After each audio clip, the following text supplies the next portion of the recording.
Hey, hey, hey, happy Thursday. Come on in, pull up a chair. The Gaming Gang Dispatch is in the air.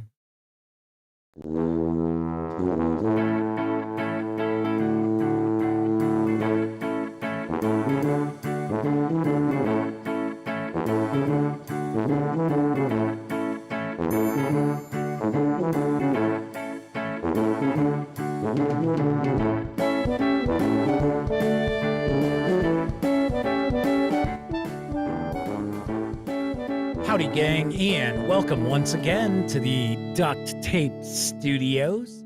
I'm Jeff McAleer, your host, here at the Gaming Gang Dispatch, brought to you by, shockingly enough, thegaminggang.com, of which I happen to be the founder and editor-in-chief. So welcome aboard, everyone. Tonight is Thursday, April 23rd. This is live stream 1314. And yes, I forgot to tell you, it's 2026, in case you didn't know that. So welcome. If you're not overly familiar with the show, let me point out it's super casual. Just hanging around talking about the latest in tabletop role-playing game news. And then I will normally pontificate about a topic, which I will be doing tonight. But we are certainly not engaged in rocket surgery by any stretch of the imagination. Just hanging around, having some fun. Now, of course, when you're not watching videos here on the Gaming Gang channel, be sure to visit thegaminggang.com for all the latest in tabletop gaming news, reviews, and a whole lot more you are never going to find here on YouTube. You know the drill. Get your geek on at thegaminggang.com. And then, of course, because this is a live stream, there is chat available. Now, you have to be a subscriber to the channel for at least an hour before you can take part in chat. And, of course, if you check that box, you want to say howdy, maybe you got a question, a comment, chime in. I will be doing my damnedest to respond. First out the gate tonight is Semper Buffo. Cthulhu's with us. The Madman, Danny Gable. Mark Hawkswell's here, as is Tesco Love. Yeah, so we know we've got one of our chat moderators, the Madman, with us. We might have our second, the lovely and talented Miss Sarah D, lurking in the shadows, as our second chat moderator. And weirdly enough, I've been down here for about 40 minutes, getting everything set up, doing some other stuff. Didn't see a single Asian lady beetle. I start the stream. I haven't even gotten, like, hey, and all of a sudden, zip, one comes flying right at my face. I'm like, damn you. I think there's two of them flying around at the moment. If they were ladybugs, it'd be one thing. They're not. You were watching last week, I was bitten. I mean, it wasn't like, oh my God, but I actually could feel it biting me. That was kind of weird. Anywho, welcome. Let's see. One is Cave is also with us. Pete Strakulich, Michael Berry, Cooperative Waffles, and Chris Lundgren is chiming on in with Buddy, his cockatiel, as well as his wife, whose name changes like every time he's online with us. So I don't know what moniker she's going by tonight. We know it's not Buddy because that's the bird. And yes, Chris Lundgren says they will not mention Osric. Kathy Evans, did I already say hi to? No, I think Kathy's just popping on in. There you go. Welcome. All right. So why don't we jump on into the, well, actually, I guess, you know what? Before I do that, why don't I tell you what tonight's topic is? Seeing I didn't really have one when I wrapped up last night's. And then I thought, hey, you know what?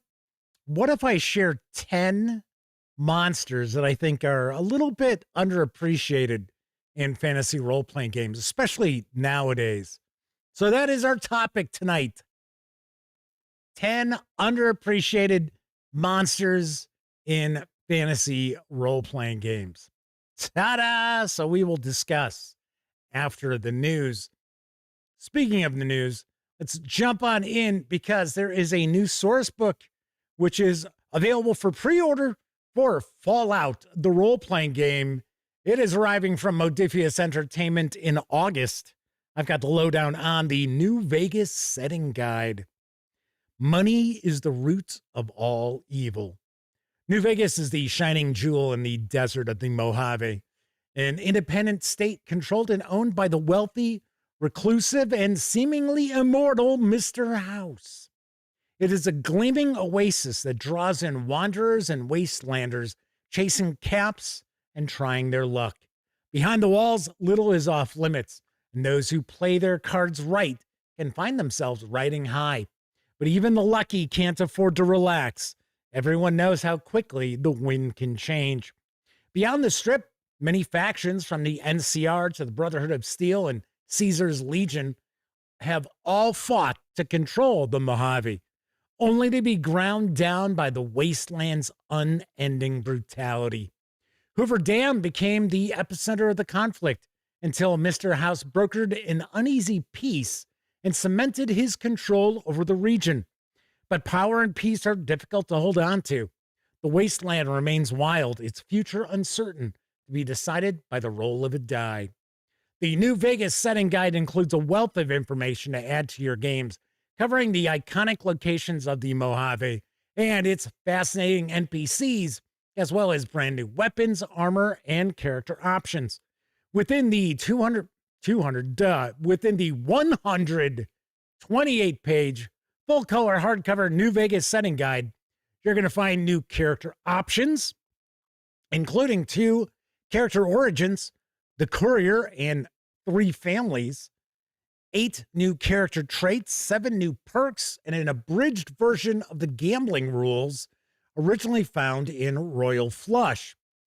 There's the Mojave, an in-depth guide featuring more than 25 iconic locations from Hoover Dam to the Mojave Outpost, with descriptions, loot, and quest hooks for each. 30 new weapons, including zap gloves and multi-blast rifles, and 11 new clothing and armor options, such as the iconic NCR Ranger Riot armor. There's the Denizens of the Mojave, fully fleshed out stat blocks and special rules for the various personalities of New Vegas, plus companions, creatures, the NCR, and Caesar's Legion. This book will require the core rules, obviously enough, which are found in the Fallout the Role-Playing Game core rule book. The 128-page hardcover with PDF can be pre-ordered for $55.07. At least that was the exchange rate earlier today. That leads me to believe the MSRP is probably $54.99.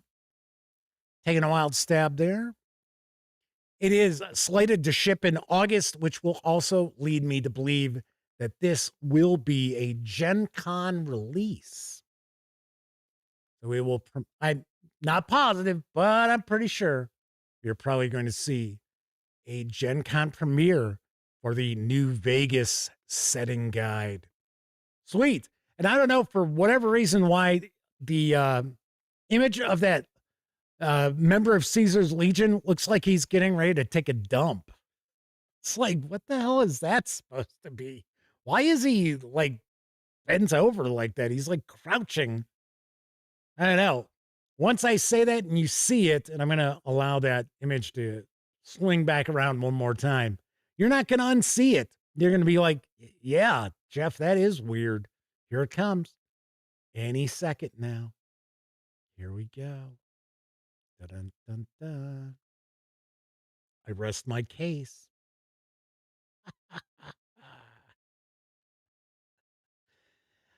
All righty, let's see. Tessie Trekkie has popped on into chat. It's doing a Spider-Man song. Asian Ladybug Jeff. And Darius Termina is with us. Been a while since we've seen them hanging with us in chat. Tessie Trekkie says, taking a dump just like season 2 did. I didn't think season 2 was terrible, but yeah, there was a fallout. No pun intended in quality. You know what I think part of the problem was? This is just my opinion. There were too many storylines. And it was like every single storyline had to get a little bit of real estate every episode. So, and some of the storylines, in my opinion, are less interesting than others.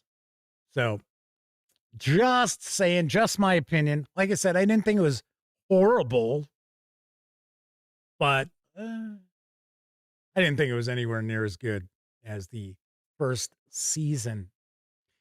All right. Let's see. Ravenclaw's popped on into chat. Esco Love says, there's not a lot of fiber in the wasteland. Yes, I guess you're regular then. Pete Strakowitz said they just spent the last hour in Fallout 4 in the moon pool. Yeah, Danny Gable says, yeah, looks like something's about to fall out. But I'm done. Yes. On our next news piece, because now available in PDF, and I think print, is Tales of the Valiant Northland Sagas. And I've got the latest from our friends over at Kobold Press. Twilight draws near. Welcome to the Northlands, where the chill bites harder than the axe. Northland's Saga is an 11-adventure compendium of Norse adventure in the frozen heart of a Nordic-inspired setting. These lands cry out for mighty heroes to pursue noble deeds. Scale Yggdrasil, the World Tree, and survive the frosts of Jotunheim in Among the Norns. Rally a defense against an army of giants in the dreaded Cult of Ragnarok in Assault on Hvarfell. Race against the coming apocalypse and stop the release of the Dread Wolf in Storming the Den of Fenris. And there's much more. Discover hidden fortresses, solve a giant slaying, and visit Asgard for a thrilling saga like no other. Northland Sagas is a complete adventure path for levels 1 through 12, pitting players against the machinations of cunning gods. I see a cunning god, me lord. Dread cults and the weave of fate itself. Adventure in a realm where even the gods are bound to fate and doom. The 193-page hardcover carries an MSRP of $39.99. It can be ordered through Drive-Thru RPG. I was like, interesting, because the Northlands World book is not available in print from Drive-Thru RPG. That you would order from Kobold Press. So I did think that was a little strange. Does that mean that Kobold Press wasn't planning on printing the adventure book? Because I don't think that's the case. I don't know. Like I said, it's kind of weird. I've not seen that from Kobold Press before, where they're offering the print edition by way of Drive-Thru RPG, which leads me to believe that Drive-Thru RPG would be printing that book. Well, if you don't want to grab the hardcover, well, you can certainly get the PDF also at Drive-Thru RPG. That will run you $24.99. Sweet. Chris Lundgren says they are picking up the Pirate Borg starter set tomorrow over at their game store for their 59th birthday. Very nice. You will enjoy it. It's packed. It is packed with goodies. Gave it a 10 out of 10. Yeah, there's that damn Asian lady beetle again. Maybe when we hit the brief intermission, I'll try to get rid of it. Not kill it, just put it in a jar or something. let it outside later. Alrighty. So let's see. Joseph Purdy is also with us tonight. Says the tween creature featured in the 1981 Fiend Folio was the genesis for advantage, disadvantage rolls in 5e D&D. So Joseph's just popping on in, hitting us up with a piece of trivia right off the bat. Moonride Long, there's a new bundle of holding offer, and it features the Void Runners Codex. And I've got the deets on the deal. Spacefarer. This Void Runners Codex special presents the complete, well, what do you think? Anybody want to guess? Void Runners Codex full digital box set, the spacefaring expansion from EN Publishing for the Level Up tabletop role-playing game and Dungeons & Dragons 5th edition. Level Up Advanced 5e is backwards compatible with 5e D&D, adding deeper, more flexible options while maintaining full compatibility with all published supplements and adventures. This Void Runners Codex campaign expansion rockets your game into space with new alien heritages, character classes, starship design and starfighter combat, space travel and exploration, hacking, psionics, cyberware, vehicles, and a bestiary of 50 terrifying monsters, robots, and fearsome aliens. Now keep in mind, the Level Up rulebooks are not included in this offer, but the A5E.Tools website presents complete Level Up rules text, or you can use the Void Runners Codex alongside your existing D&D 5th edition rulebooks. So if you get the 5e rulebooks, you're good to go. For just $17.95, you'll get the complete DRM-free Level Up Void Runners Codex full digital box set in PDF. Is a retail value of $55, which includes the 399-page Void Runners Codex campaign source book, which we took a look at here on the show a while back, the 198-page Star Captain's Manual with rules for starships and ship combat, and the 69-page introductory adventure, Escape from Death Planet. Although I think it should be Escape from the Death Planet, but that's just me. This full digital box set also includes more than 30 starship deck plans and 200 plus virtual tabletop tokens. These savings run through April 30th. So there you have it. I gotta say, I thought the Void Runners Codex looked pretty cool. I did actually ask Sammy to review it, and I have not seen that. So I'm going to have to touch base. It probably slipped, between the cracks. But anyway, it did look pretty cool. We did the page through a few months ago, taking a peek. So Wild Hunter has also joined us, said, Void Runners looks okay. 5e better designed version of Spelljammer. Bundles are always great value. That they tend to be. All right. Moving right along, there's a new old school role-playing game, and it's up for crowdfunding for Games Omnivorous. And I've got the lowdown on Flail. Flail is a new old school oriented role-playing game created by Andre Novoa, founder of Games Omnivorous. And kind of an odd name for a company, but hey, it's okay. He's worked as co-creator / publisher on a lot of games you might know, such as Malskrita, Vaults of Varn, Frontier Scum, that's what some people call me, and others. As lead designer, he's also created games and settings such as The Job, Undying Sands, Bottled Sea, and the Hexcrawl Toolbox.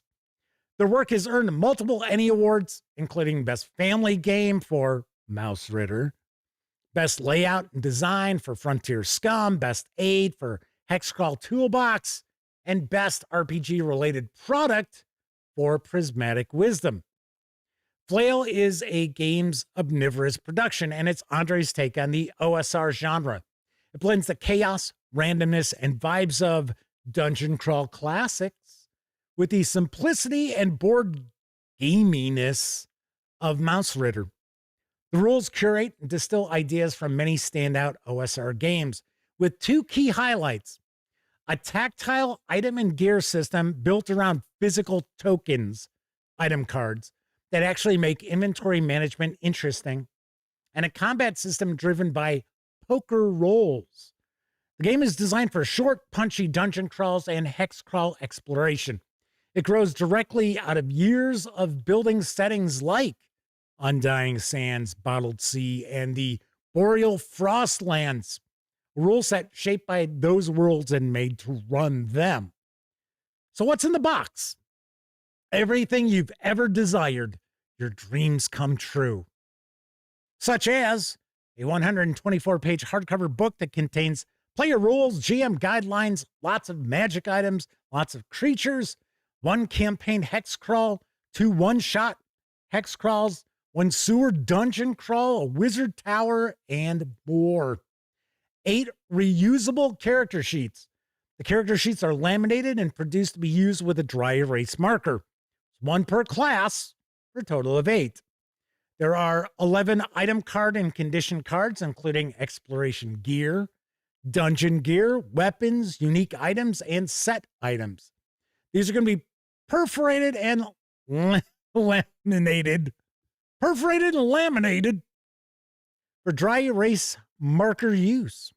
Quality stuff, same as Mouse Ritter. You'll also get 4 dry erase markers for you to be able to use on the character sheets and item cards. There'll be 8 player reference booklets, 1 reference booklet per class, containing all relevant details to play that respective class. The Tomb of 1,000 Gears Adventure, the first official Flail adventure in postcard format. A paranoid gnome inventor, yes, a paranoid gnome. Yep.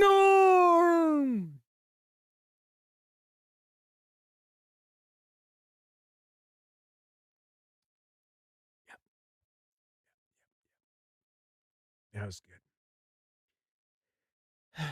A paranoid gnome inventor, Master Norbit, that's where the norm was coming into my head, designed his own tomb so that only someone worthy could break it and claim his ultimate prize. You'll find a GM screen containing the basic rules of Flail, how to run a hex crawl, NPC generator, market/gear tables, and more, as well as 2 player sheets. One's a cheat sheet, the other is a character creation summary. 4 envelopes designed for the players to store their item cards and notes between sessions, as well as a hireling tear pad, because hirelings don't tend to last long in Flail. There is a short unboxing of the prototype video, so you can see exactly what this box set is going to contain right there before your very eyes. So let's give it a peek.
The backer kit project for Flail is well beyond the 900% funding mark.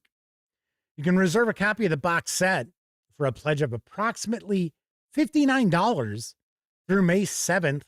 The expected fulfillment on this is January. And I should also point out the PDF for Flail is available right now. It is absolutely free. So if you want to check it out, give it a peek. And then you can make a more informed buying decision as far as backing this project or not. So Tessie Trekkie says they've extensively played the play test at their friendly local game store. What? A game store that's not strictly Dungeons and Dragons all day, all night? You're a lucky bastard. Says the system is a D6 dice pool roll. Trying to say roll and low all at the same time as row. Row one. Ones are good, sixes are bad. It's also got an interesting initiative system like a board game. Coco B said they snagged the free PDF. That looks cool. Box set is a little too rich for their blood, so they're waiting for just the books. You know what? I don't recall if I saw there's got to be a pledge level just for the book. But funny enough, usually when you have like box sets like this, like the Mouse Raider box set, it was a far, far better deal to grab the box set than just get the rules. Although the rules were a free PDF too for a while. I think they still are, maybe. Yes. Tesco Love asks, are there flail snails in Flail, or are those WotC owned? Yeah, actually, Wild Hunter is correct. Flail snails from RuneQuest originally. Dragon snails. All right, so let's dive on into our final news piece. Because following a successful crowdfunding run, the Painted Wastelands Empire of Bones has now landed in PDF. I've got the scoop from Agamemnon Press. You have left the world behind you. Welcome to a completely different and altogether horrific nightmare. You're surrounded by the gnashing, biting, and tearing fangs of 1,000 horrid ghouls hungry for flesh. You are lost in the darkest shadows of the lower ethereal hierarchy. Welcome to the Empire of Bones. Discover nightmares made manifest in the necromancer-ruled unholy city of Zeb. It is a vicious pit of vipers brimming with evil potential. The dead are more valued than the disgusting living here in Zeb. Status is craved above all else in this horrid city littered with sweaty laborers who work themselves to death, die, and then rise as zombies to return to work. Hey, that sounds like modern life right now. Hardy adventurers can abandon the wretched city of cloying death and seek their fortunes in the lands of dust. It is a bleak land covered in ash and soot. Thin soil is blown by wailing winds and scraggly plants cling to life. It is littered with ghoul-infested ruins and unspeakable treasures. Heed my words, stranger. This tome is not for the weak of heart. Turn back now if your spine lacks the steel needed to stand up to these horrors. Tell me, have you heard the whispers of the skinless ones?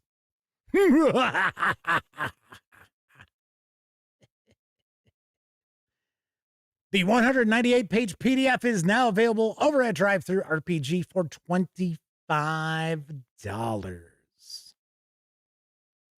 gotta say, I like the artwork to the Painted Wastelands releases. I don't know how good they are as supplements, but the artwork's pretty cool, I must say. I'm digging it. Coco B has gone to check out the Flail backer kit. Said it's either the box set or the box set with the Hexcrawl tool set. And that is the two of the, I guess, pledge levels that are out there.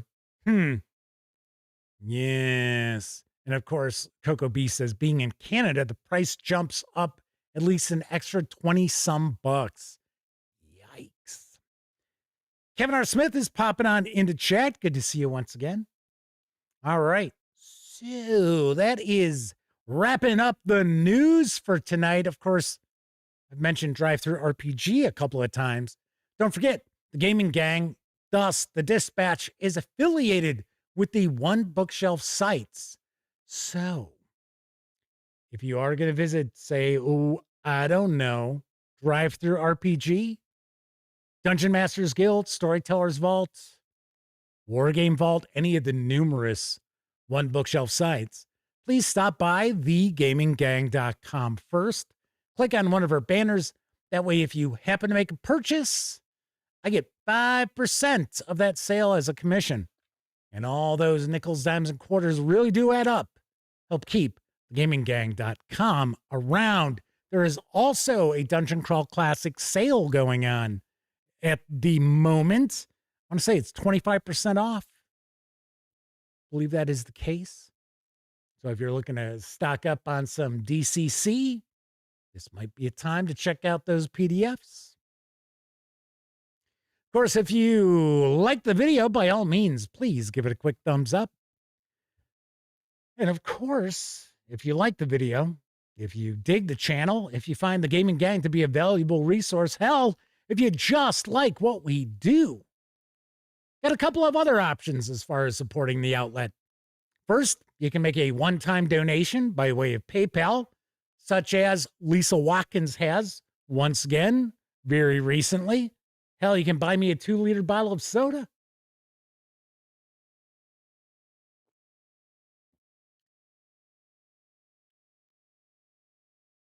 Cool and refreshing. And you can become a monthly member of our Patreon. You will find links in the show notes. Also down in those show notes, you're going to find an invite link to our Discord server. It's absolutely free to sign up, so be sure to hang with the gang over on Discord. So tonight, I am going to talk about 10 fantasy monsters that I think are a little underappreciated in role-playing games. And we are going to talk about that in just a few moments. Before I do want to mention this weekend, I will have my review of Cthulhu by Gaslight, Dust and Blood. I know it's still in the shrink because I read the PDF. So I didn't need to take the shrink wrap off. But I also know that I have not done a giveaway this week. No, I have not. So this is what I'm going to do. Last week, I reviewed Call of Cthulhu Campfire Tales, Scouts Against Cthulhu. I did a giveaway for the PDF. I have to go take a peek at the video again because the winner did not claim it. Because I couldn't give the PDF away before it was out in stores. I didn't feel right doing that because you're getting my PDF. So I have an extra PDF of the Scouts Against Cthulhu. So there you go. It's Tessie Trekkie. It was me. Was it? Was it really? Was it? I think it was. Actually, I think it was Tessie Trekkie. And they did send me an email.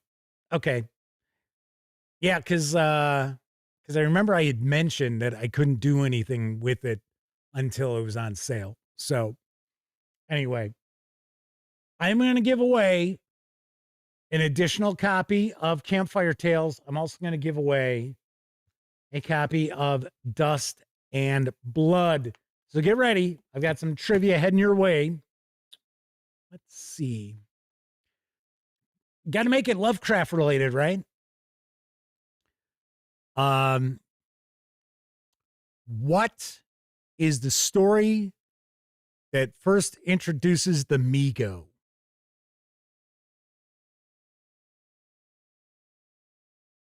So that is going to be for the copy of the Scouts Against Cthulhu, the Campfire Tales. So first person to give me the correct answer on that is going to win that. It's kind of quiet in chat. Oh, are those like keyboards I hear clicking over on the Google Foo? People are activating their Google Foo. Mego, what is it? MEGO?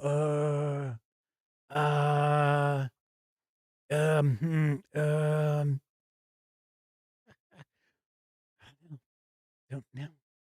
Yes, Danny Gable's making a complete and total guess. Yes. Well, I'm sure it'll take a minute. Okay, so Chris Lundgren. Well, that is actually a Call of Cthulhu adventure. I'm talking about the Lovecraft story that introduces the Mego. And yes, Cthulhu has a correct spelling for what they're called. Oh, there we go. The Madman. The Madman steps up to the plate and knocks it out of the park with the Whisperer in Darkness.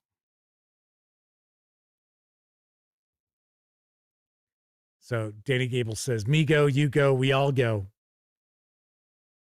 All right. So Dustin Blood. So the Madman just shoot me an email.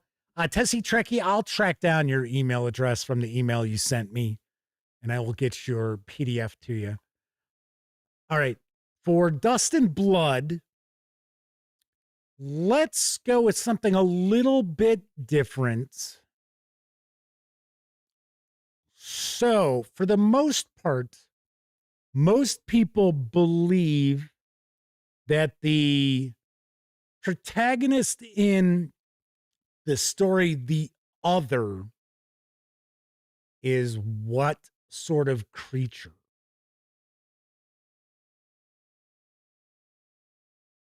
Chris Lenderson, damn you, co-pilot lets me down. Cooperative Waffles is at the Mountain of Madhouse. Hey, I like At the Mountains of Madness. I go back and forth what my favorite Lovecraft story is. It's not the early stuff. It's the older, like late 20s, it's really early 30s stuff for the most part. Okay. So, damn, this is good content, huh? Sitting there like, okay. This is actually a creature that's found in a good number of Call of Cthulhu adventures. So, in fact, they are in one of the adventures in the starter set. And one of the adventures that has been around for a long, long time, as far as the like introductory adventures. If I remember right, I think the adventure was, it may have actually been in the original core book. Don't hold me to that because I'm not positive. All right, I'm going to give it a couple more minutes. What sort of creature is the outsider? Did I say The Other? It's The Outsider. No, I think I said The Outsider. So Chris Lundgren's just guessing at anything. One guess was Cthulhu. Now it's the Shoggoths. I don't know. Counting down. I'll tell you what. I will give everybody till the return from our brief intermission to get the correct answer out there. First one with the correct answer is the winner. If nobody has a correct answer, there will not be a winner of that. So there you've got that. All right, everybody. You know what time it is. It's time for a brief intermission.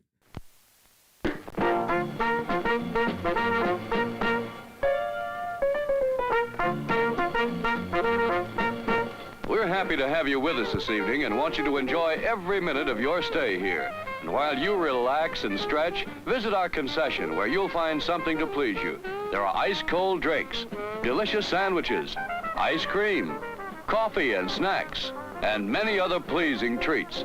Our foods are fresh and tasty, our drinks satisfying and refreshing. They're so good.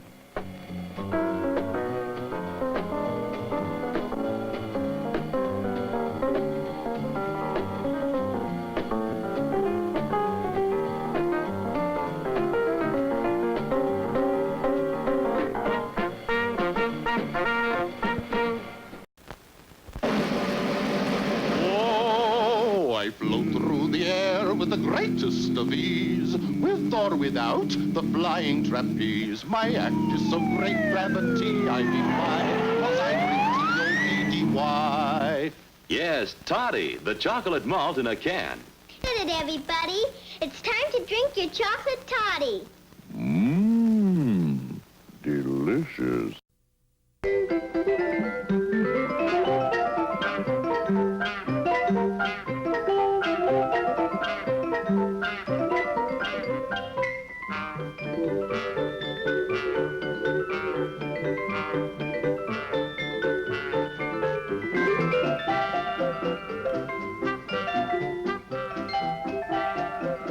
It's new. It's neat. So easy to eat. And you can get it right here.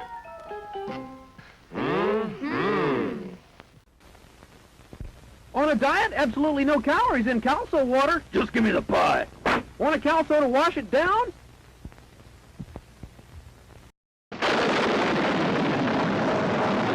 It has been said that every legend and myth known to mankind is not entirely without some truth. It was here, under a full moon, in the little village of Van Dorf, that an ancient legend suddenly terrifyingly came to life. Doctor, you'll perform an autopsy. On a body that's turned to stone?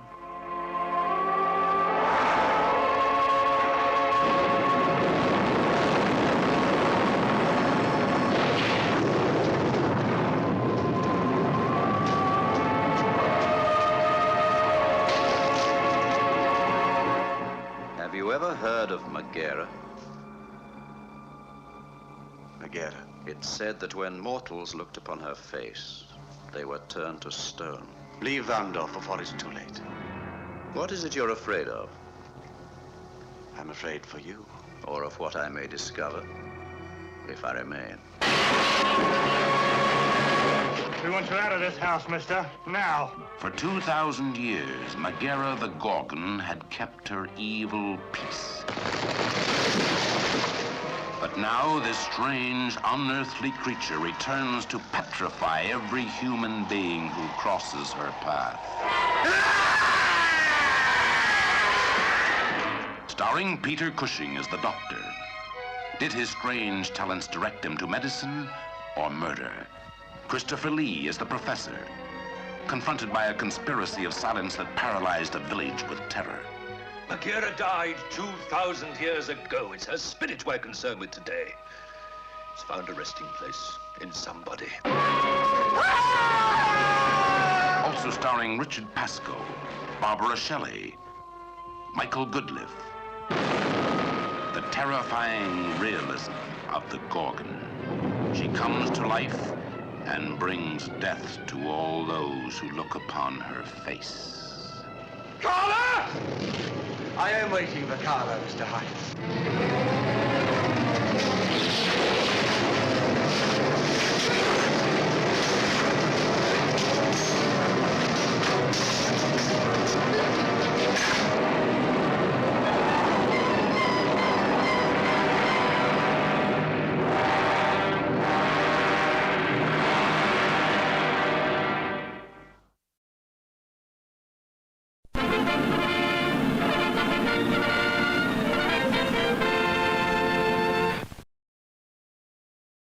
Yes, the Gorgon.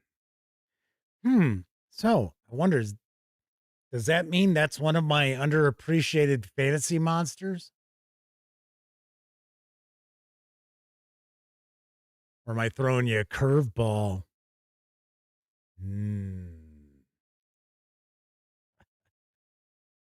So as Keith points out, it's a rare film where Christopher Lee is the good guy. And there aren't a whole hell of a lot of those, are there? So yes, the outsider is, Lovecraft doesn't come out and say it, but most people believe it is a ghoul. And somebody had mentioned an undead ghoul. In Lovecraft, ghouls aren't undead. So ghouls have not died. Ghouls have turned from humans. So there's discussion of the other. Seems like Christopher Lundgren was trying to like just quote us ChatGPT in an attempt to win the contest. But as I pointed out, it was the outsider. I got to be honest. Is there a story called The Other? Because I know there's The Other Gods. Maybe there is. I mean, there are some Lovecraft stories I have probably read once because they're like, yeah, some of his really early stuff is. I mean, there's purple prose in the late stuff. I mean, it's just way too bombastic in some of the early stuff. Anyway, yes, Sometimes in the Winter is the winner. So yes, they got it. So what you need to do is email Jeff McAleer at thegaminggang.com. I will get you your copy of Dust and Blood in PDF or Call of Cthulhu. So tonight, our topic is 10 monsters that I think are underappreciated in fantasy role-playing games. And I'll kind of discuss why. And sometimes the winter said, oh yeah, I missed the message about winning. Duh. Well, I figured I would throw it out there in chat because I didn't want everybody to like be racking their heads when it's like, okay, so the correct answer is already out there. But anyway, yes. So Paper Chase is the adventure where the investigators encounter someone who's become a ghoul. And gosh, that, and it's part of the starter set box now. It's that, it's the Dead Man Stomp, and what's the other one? Well, of course, there's Alone Against the Dark, or is it Alone Against the Dark? No, it's Alone Against the Flames is, I think, the solo adventure in there. It's been a long time since I took a peek at the starter set, but that starter set is excellent. It's one of the best starter sets out there. It is really packed with some excellent adventures. All right. So anyway, so we're going to actually be taking a peek at the Dungeons and Dragons 2024 Monster Manual as I discuss my underappreciated monsters. And the reason why I'm utilizing this book is because it's the only book that has all 10. Because I know some folks will be like, oh man, Dungeons and Dragons.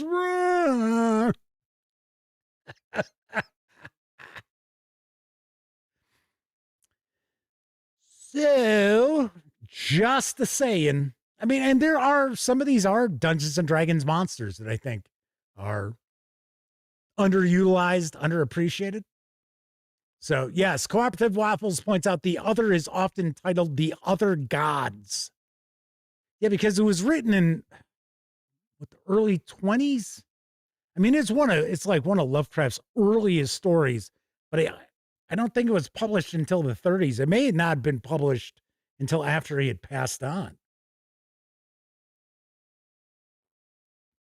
So Chris Leonard says, yep, just started reading the actual stories this year. Creepy, full of bigotry. Yeah.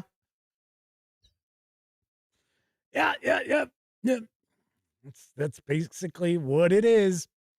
Bamboozled great crowd wants to know what next week's prize is. I don't know. It usually has to do with what's in the news. Anyway, so first monster, the Banshee. I think the Banshee is a monster that's underutilized in just about every fantasy role-playing game. In fact, I think the only role-playing game that I think has effectively utilized the legend of the Banshee is Wesen from Free League Publishing. So, and that is a horror game, investigative horror game, I guess I would say. And like the Banshee itself, like the D&D Banshee is like a harbinger of doom and plagues. It is not the harbinger of death that the actual legend portrays. That's how I would utilize the Banshee in a fantasy role-playing game, is that whenever a Banshee appears, someone is going to die. Doesn't necessarily have to be a player character. Could be an NPC. One of the reasons why I always recommend, if you're running a fantasy role-playing game, that you include hirelings and henchmen and things like that, isn't always necessarily to like bolster the party, like to cover all the bases as far as classes go. Sometimes you I'll kind of borrow from Call of Cthulhu, where you can kind of drive a point home by killing like an important NPC or an NPC that the player characters have gotten close with to drive home the danger of things. I also recommend that you do that with fantasy role-playing games. So like something like a Banshee that is supposed to signify death on the horizon actually does end up killing. Well, I got to say, it's not necessarily the Banshee that's the cause of the death. Here in D&D, they're like tortured souls. And if something that hoards or destroys beauty risk returning as a Banshee. So it has a deathly wail. So this is something else with like modern Dungeons and Dragons that I'm not as necessarily key on, is how some of these original monsters, although I don't think the Banshee's in the monster manual originally, but some of the early like AD&D creatures have kind of been defanged a bit. So like Banshees, if I remember when Banshees first arrived, it was like a save versus death. If I remember correctly. So Wild Hunter says Banshee is a washerwoman by the Ford, connected to families, according to the Scottish legend. Yes, Keith Lewis says multiple Banshees are always accompanied by a Susie. Yep, that's right.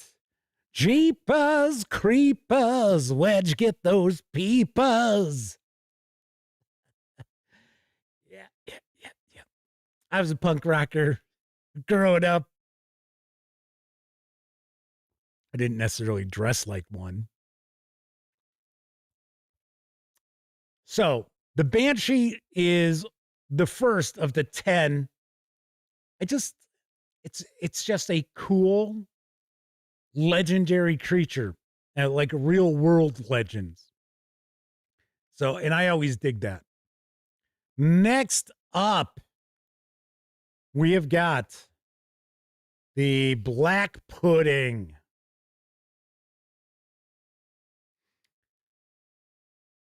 I know a lot of people use oozes of different types, but I think really the black pudding is another underutilized creature, monster in fantasy role-playing games. Reason why I always like it is because of its corrosive nature. So player care. I kind of like some of the monsters that you get to bust them out once, and then it's kind of like, well, I guess that's going to be about it. Black puddings are kind of like that.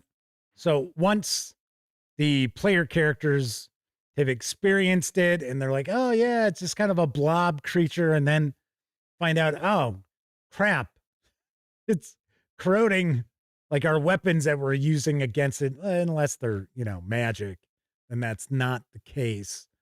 But they are predatory too. That's another thing that I like about these. They're not just, sitting around doing, they're actually hunting, and they will dissolve living tissue as well as objects, metals, and so forth. And if they're like attacked with like a slashing attack or lightning, they'll actually divide into 2 smaller black puddings. So I always like that too. I always thought that's pretty cool. Joseph Purdy says the 1977 monster manual called the Banshee a groaning spirit. That's right. But yeah, I think it is listed under Banshee. But yes, it says it's a groaning spirit, and it's kind of like, what?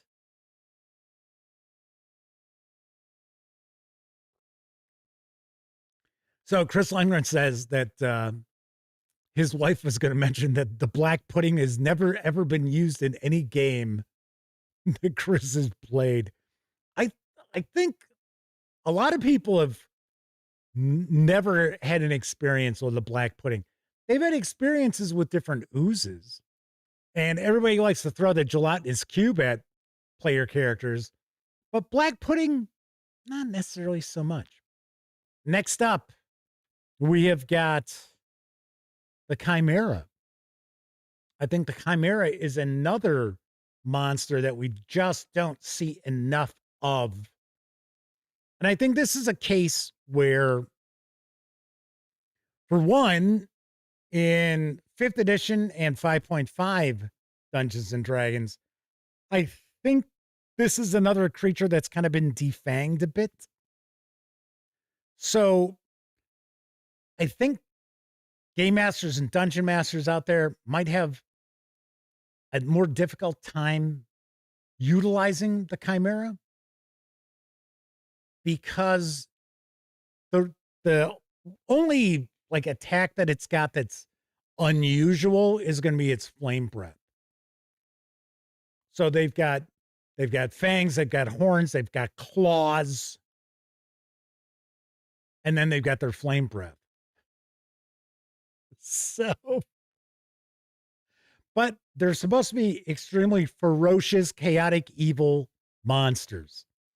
And I think that a lot of game masters tend to go with, they'll just go with like a baby dragon if they're looking for something of, say, this kind of challenge rating. This is a challenge rating 6. I would have thought they were a little higher than that back in the day.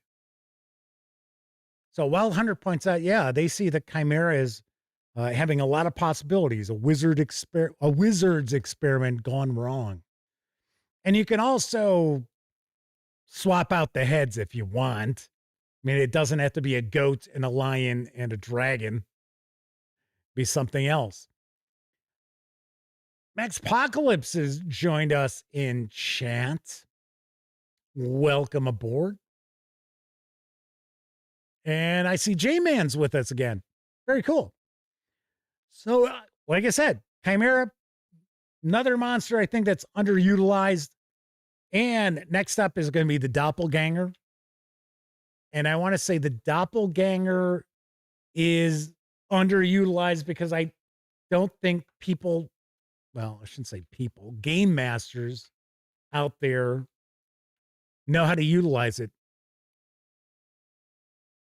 Because supposedly the legend of a doppelganger is that the doppelganger takes on the form of someone else because the doppelganger is looking to replace that person, take their place, to kill them and take their place.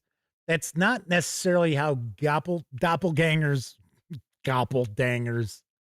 It's not exactly how goppeldangers are utilized in fantasy role-playing games. They can read minds. They're more doppelgangers tend to be utilized more for like their shapeshifters and they're like covert operators. And that's not really the legend of a doppelganger. Doppelgangers are supposed to be killers. That I know sometimes legend of the doppelganger actually absorbs the person that they take on the shape of. So Keith Ulu says that was the central plot of the one Kolchak episode. Oh, we'll get a Kolchak episode in just a moment here. Chris Leonard's asking if Motorins are in 5.5. Yes. I'm 99% positive they're in this. Because it kind of became sort of a big deal with, there you go. There's quite a few entries for the Modrons. I was going to say, they had a pretty prominent role in 5e. And I'm trying to remember which adventure it was that they were sprinkled throughout the entire campaign. So Cooperative Waffle says, put out a Chimera with owl, bear, and hawk parts to confuse players. So Tesco Love says, unfortunately, their Doppelganger got infected. It had to be surgically removed. That is a shame.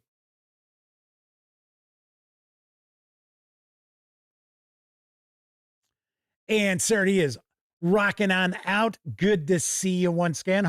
Hopefully we'll catch you next time. Although Sarah says she's not sure if she'll be with us next week. Well, I'll tell you what, if not, enjoy your week not hanging with us. Enjoy your vacation from the stream.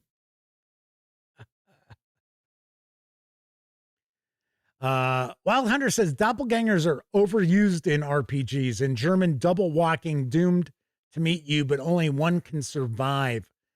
I don't see doppelgangers utilized all that much. Like I said, I think, well, okay, so I could see dungeon masters and game masters utilizing doppelgangers when they need some sort of a spy or assassin because they're using them just simply as a shapeshifter. But like I said, as far as like the real legend of a doppelganger, no, I almost never see anything like that, especially not lately in the most recent editions of, say, like D&D. But so Sarah D's going to the University of Iowa. Well, hopefully the tests go well.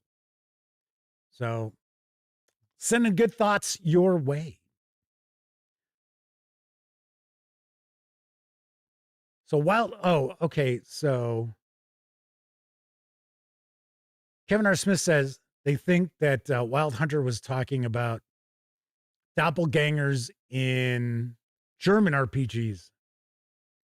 So Wild Hunter says shifters in Eberron are I guess goofy is what they were aiming for.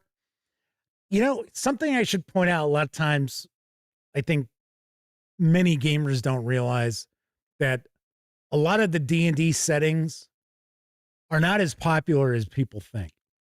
Like Eberron's not all that popular. Spelljammer, well, especially after what they released for 5e, not really that popular. Oh, good. Wild Hunter says not goof, good. Gotcha.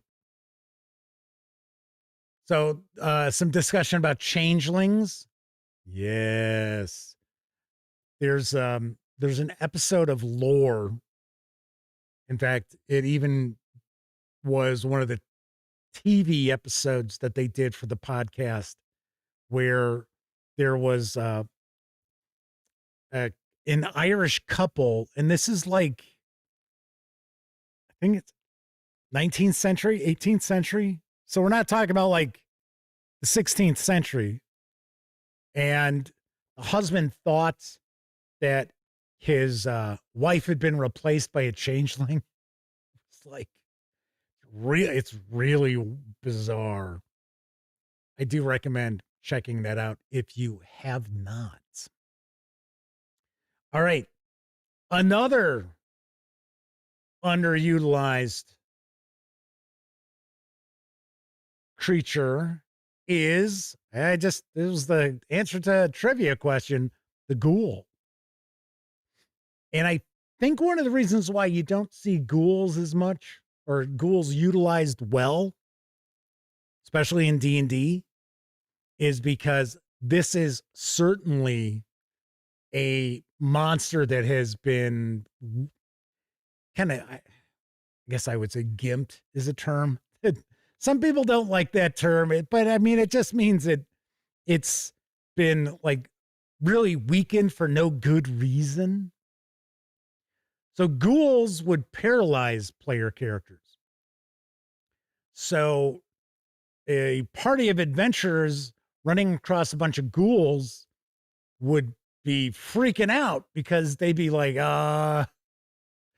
once the characters start getting paralyzed, you're starting to run into a real possibility of a total party kill. But with 5th edition D&D and into 5.5, the paralyzation condition is kind of weak sauce nowadays. So the ghouls have kind of lost a lot of their terrifying aspects to players with their player characters. I'm going to talk about another monster later on, and that's going to fall kind of into the same category. In fact, more so than the ghouls. Ghouls are supposed to hunt in packs, and they feed off of corpses and those who are close to death. And that if you're killed by a ghoul, you're supposed to come back as a ghoul. And another aspect of ghouls that I don't think is in 5.5 is that their claws and their bites would spread disease. So like I said, the ghouls in 5.5 underutilized because they're not all that unique. They're not that interesting anymore. Okay, so yeah, they're kind of like zombies, but they move faster than zombies. Probably show a little more intelligence than a zombie, but still, I think the ghouls are also another monster that's kind of gotten the short end of the stick in the more recent editions of Dungeons and Dragons. Peaceful Porcupine is with us as well. And Darius Terminus hanging with us. I know they've been with us for a while. And Darius Terminus says, I hate they remove templates so much. Like, at least move them to the Game Master's Guide. So yes, Darius Terminus says they're basically special zombies rather than being their own pretty cool monsters. So, yeah, there you go. Kevin R. Smith points out they were probably nerfed by the softening of paralyzation because people are tired of save or suck effects.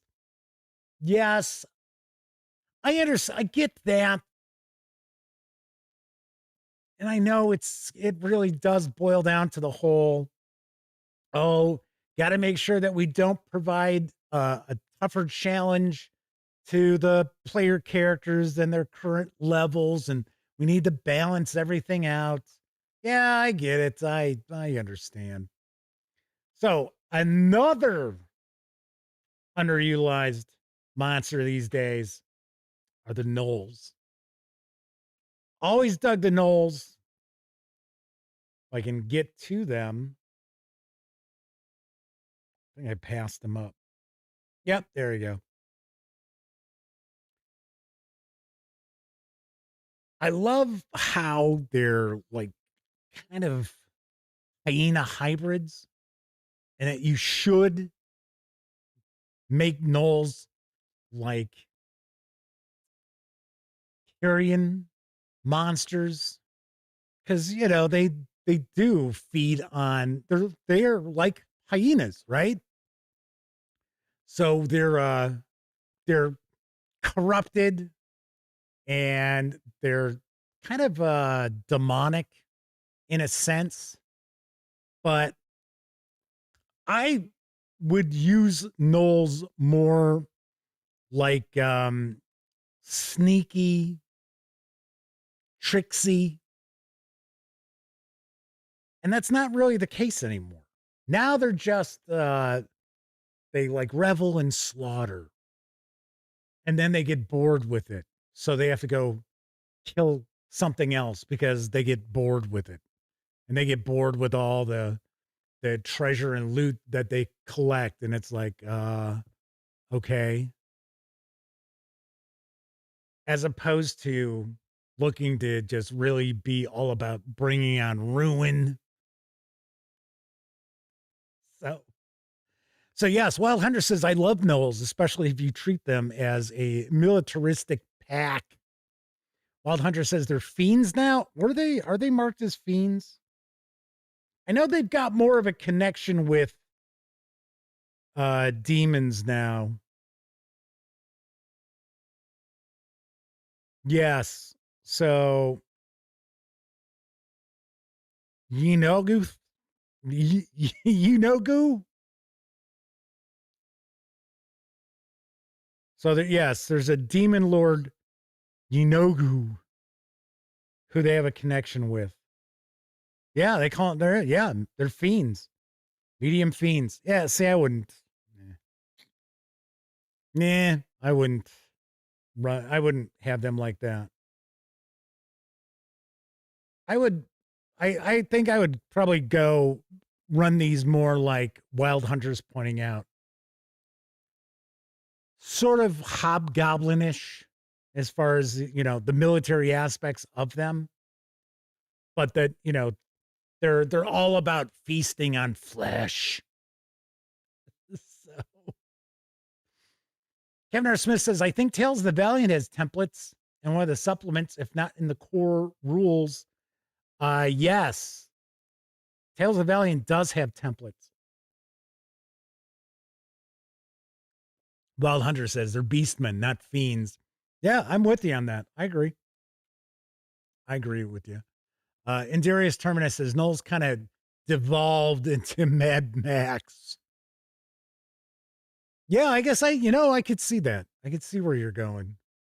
Pete Strykowitz says 5.5 just shat all over the lore. Goblins are now Fae too. Yes.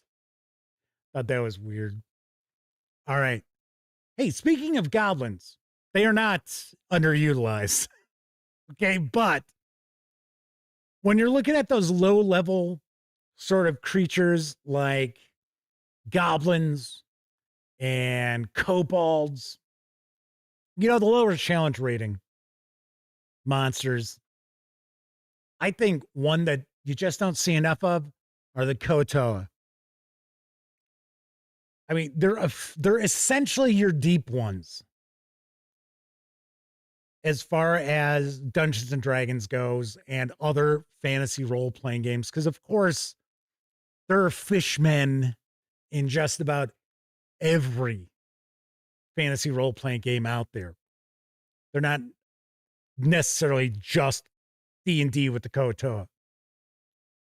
I think these are really cool. And actually, their lore in 5.5 is still pretty decent. So they were ruled by mind flayers, and they're supposed to be relatively insane. And I think they've kind of toned down that aspect. But originally, the Koatoa are supposed to be insane. And they hate all surface dwellers, and they hate the underworld dwellers too. I think these do make for a great replacement for just your standard,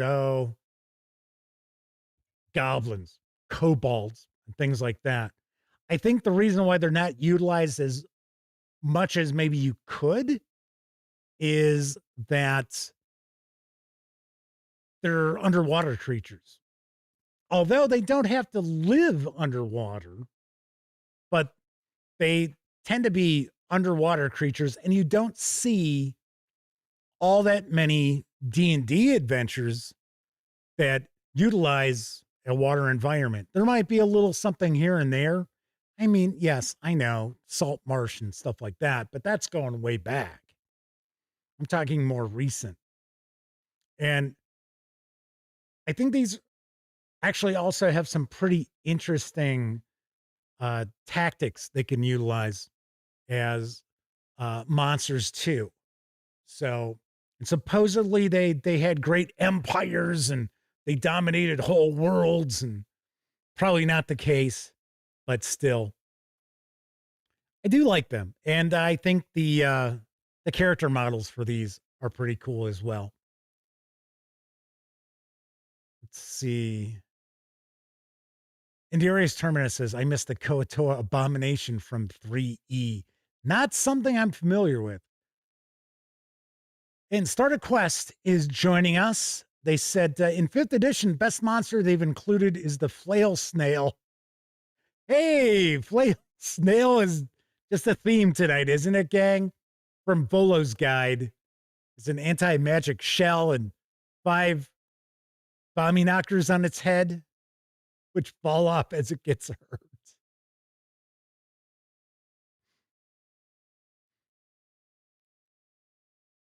The Pathfinder 2nd edition Knolls are interesting as adverts, Cooperative Waffles says.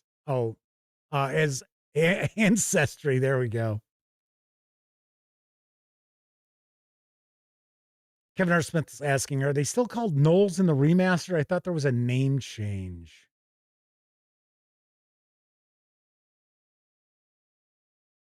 I was like, I don't remember.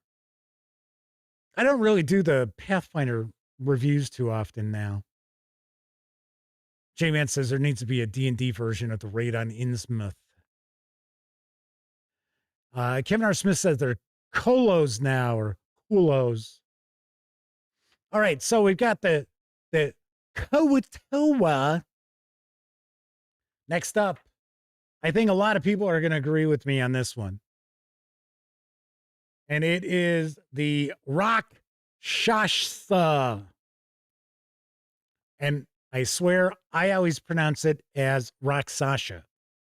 And it's not, it's Rakshasa. I don't, what can I tell you? If I remember somebody mentioned, oh yeah, there was an episode of Kolchak and Night Stalker. Well, yes, there's a Kolchak the Night Stalker featuring this creature of lore. I think this is a creature that's not utilized much because it's difficult for many game masters to actually be able to like run an incredibly intelligent NPC, right? Because now here it's showing that its intelligence is 13. My understanding has always been that these have like genius intelligence, that these are like big baddie masterminds and things like that. So I'm kind of surprised that it's showing that its intelligence is a 13. But they're really power hungry. They're masters of manipulation. They also have some resistance to various different magics, making these to be pretty tough creatures. Although here it's a CR 13. Personally, I think that's a little low. They're all supposed to have a cursed touch, which if they wish, they touch an NPC, a player character, whatever, and that character is then cursed. So, Max Apocalypse says Rakshasa have the same syllable count as Chaka Khan. So in Darius Terminus says, yeah, Rakshasa is how they've always pronounced it. Yeah, and I guess it's wrong. I know, because I've always pronounced it that way too. But I guess it's not. I guess it's supposed to be Rakshasa. I'll have to watch that episode of Coal Shack. Find out. All right. Next monster. This is just always like one of my favorite first edition AD&D monsters. And this is another one where it's kind of like, okay, so you bust this out the first time on your group of players and probably not going to be able to rock it out again. And that is the Rust Monster. All your players have to do is run across this one time or a pack of these one time, or to sleep in a dungeon and have one of these pop on out, or a few of these pop on out while they're sleeping. And it's like, womp, womp, womp. You know, I would also utilize Rust monsters in like an urban environment where the city disposes of their trash. I could see Rust monsters having a pack of Rust monsters that are there along with other creatures as well. Because Rust monsters aren't predatory. I mean, they don't like attack. They're just there to eat metal, right? So they're not trying to harm anybody. They don't like live on human flesh or humanoid flesh or anything like that.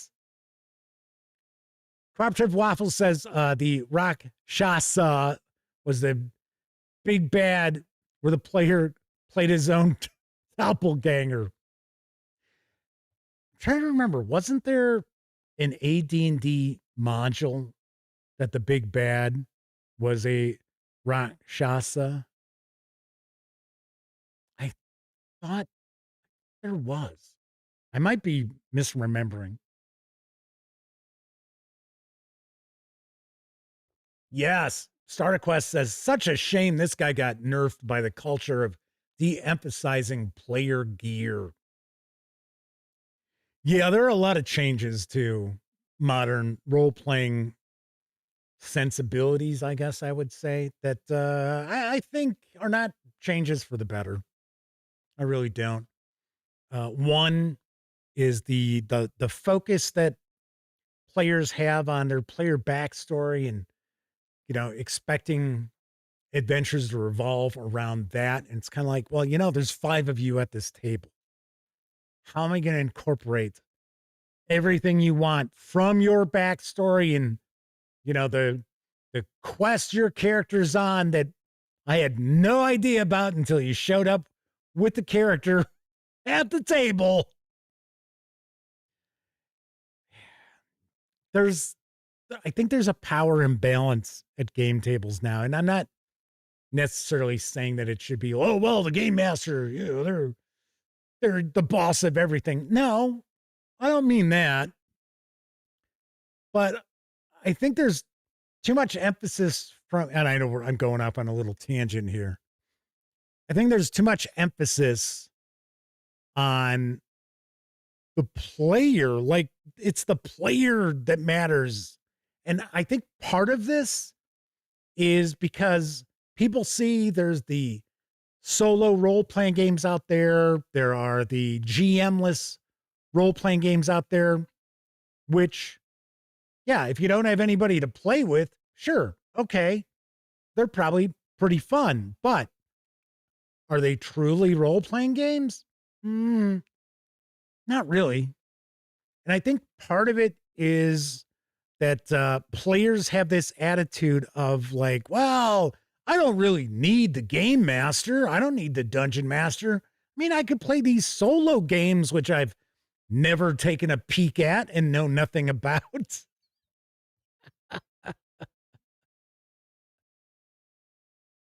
Shazama85 is popping on in.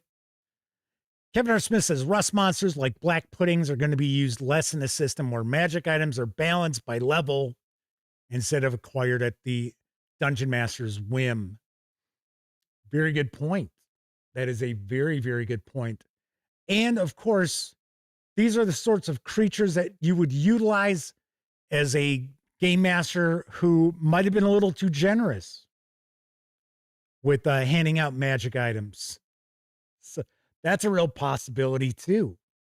So next monster we're going to take a look at is another one that I think has also been defanged, been nerfed. And it is, come on, there we go. The Wight. I always thought that this is a monster that should really put fear into the hearts of your players. And yes, I get it. As Kevin R. Smith had pointed out, it's like well, you know, they kind of moved away from the save or suck.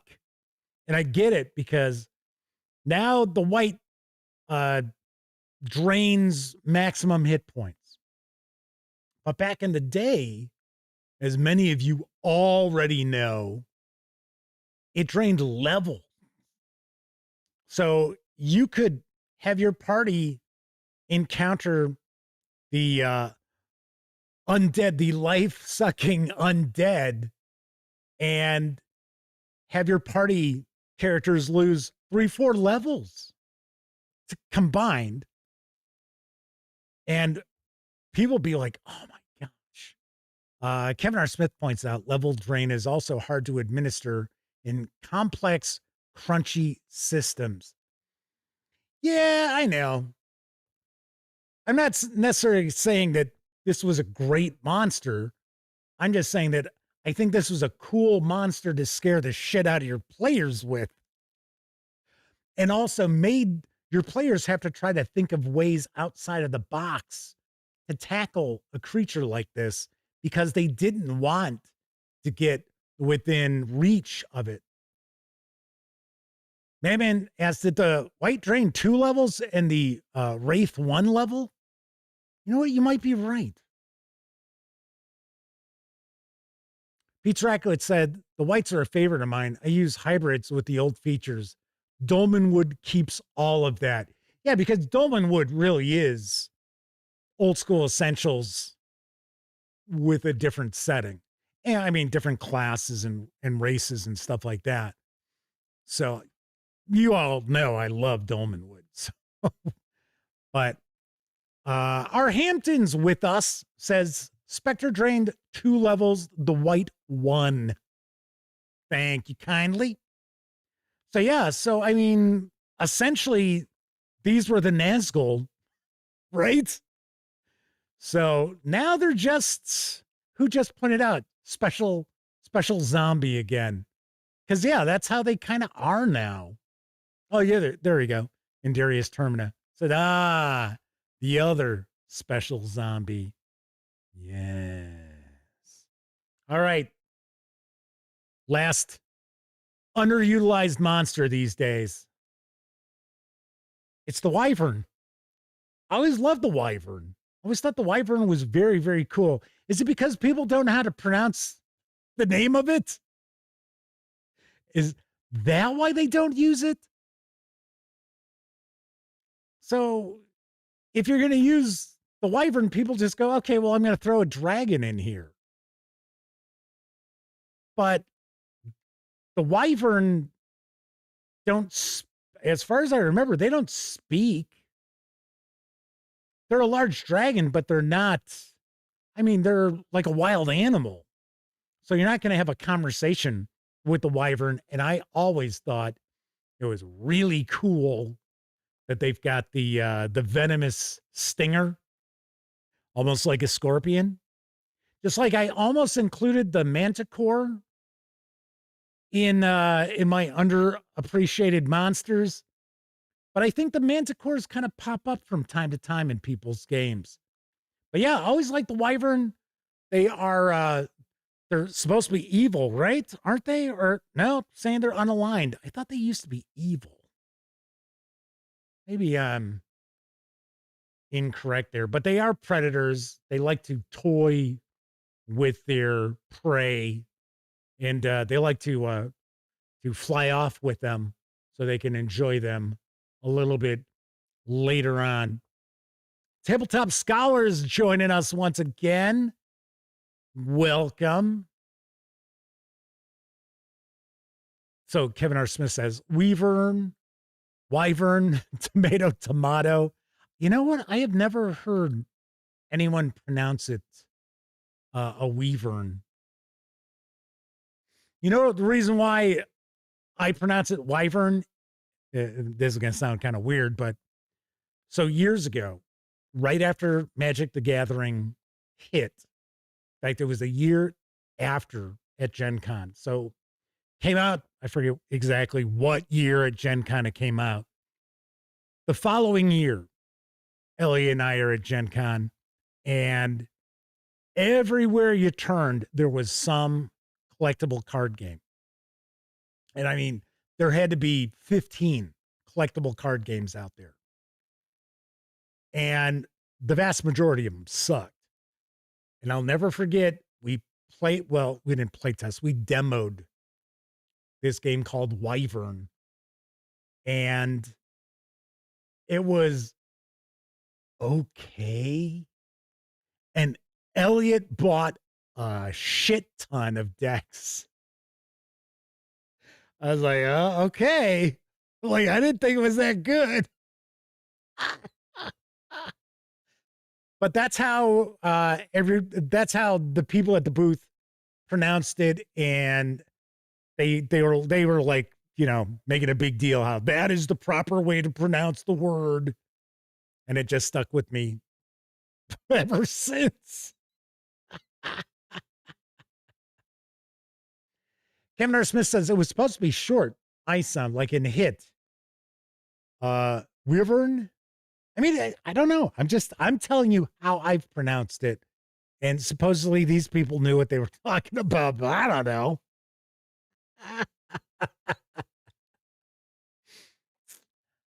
So yes, Tabletop Scholar says, yeah, I remember that CCG craze. Sunk a lot of companies too. Yeah, it almost buried Chaosium. There are a few things that took place that almost buried Chaosium. So there you go. The Wyvern, I'm still going to say Wyvern, is my final underappreciated monster in fantasy role-playing games. Just kind of a fun topic. I thought we'd kind of just take a peek at some monsters. You know, funny enough, if I actually did a live stream on Mondays, I would even consider like doing a weekly topic where it's like, Monster Monday or something like that. But I don't stream on Mondays. Haven't streamed on Mondays in years now. So yes, Wild Hunter also points out they only have the 2 legs and the stinger, right? Because they've got claws on their wings, like almost along the lines like a bat would have. So Tesco Love says no love for the man scorpion anymore. I don't even remember the man scorpion, to be honest. I say it all the time. Come about 1983-ish, maybe even before that, I was gone. I was gone from D&D. I was running Call of Cthulhu, playing other games that my buddies would run. Nobody ran AD&D anymore. In fact, I think the only fantasy role-playing game that got run semi-regularly was Stormbringer, because Elliot ran Stormbringer. And as I pointed out before, it would get to the point where I'd be like, man, I'm always running Call of Cthulhu. It's like somebody's got to run something. So I tell Elliot, I'd be like, hey, I'm not running Call of Cthulhu until you run something. That's what it would be.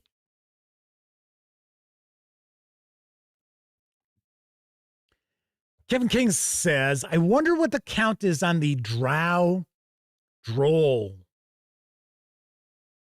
I don't know. I have no idea. I've always called them drow. That's how I've always pronounced it. I honestly, I think I only pronounce it that way because that's how I had heard other people pronounce it.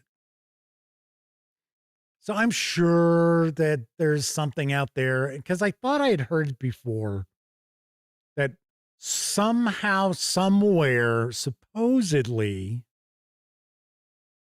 somebody like Gary Gygax or something said, okay, this is how it's pronounced. This is how they're pronounced. I don't know. But yeah, I would say you're probably looking at what 90% would say drow. Chris Lundgren asks, can we do this again, but another edition each month? I don't have the other editions. I've got AD&D. So I've got Player's Handbook, Dungeon Master's Guide, Monster Manual, Fiend Folio, Deities and Demigods, and the Arcana book, which is something I didn't even own back in the day.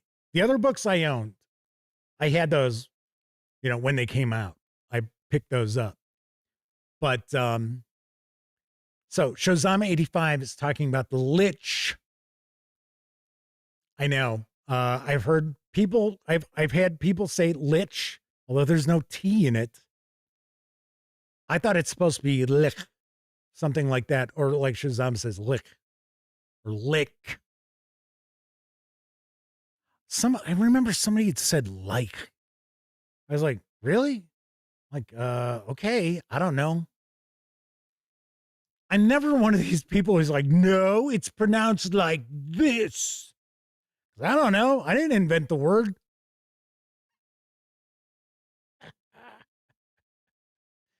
Chris Lundgren says AT&D would work. Yeah, but then that means I got to start digging through like advanced Dungeons and Dragons stuff. Pizza Racklett says, use the Dolmenwood Bestiary. It'll blow your mind.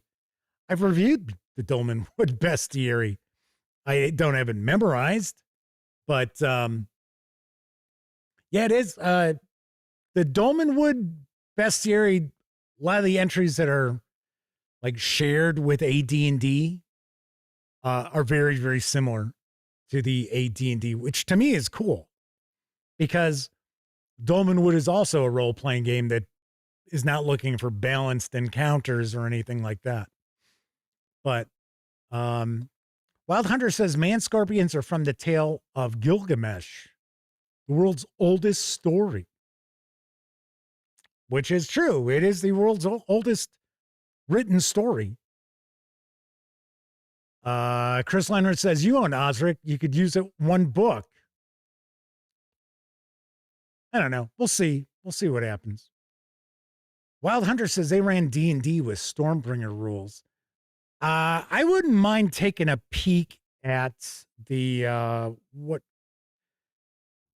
Shadowfinder, I think it's called, where it's Shadow Dark, but it's all like the classes from Pathfinder and the Bestiary from Pathfinder converted to Shadow Dark. I think that would be kind of interesting.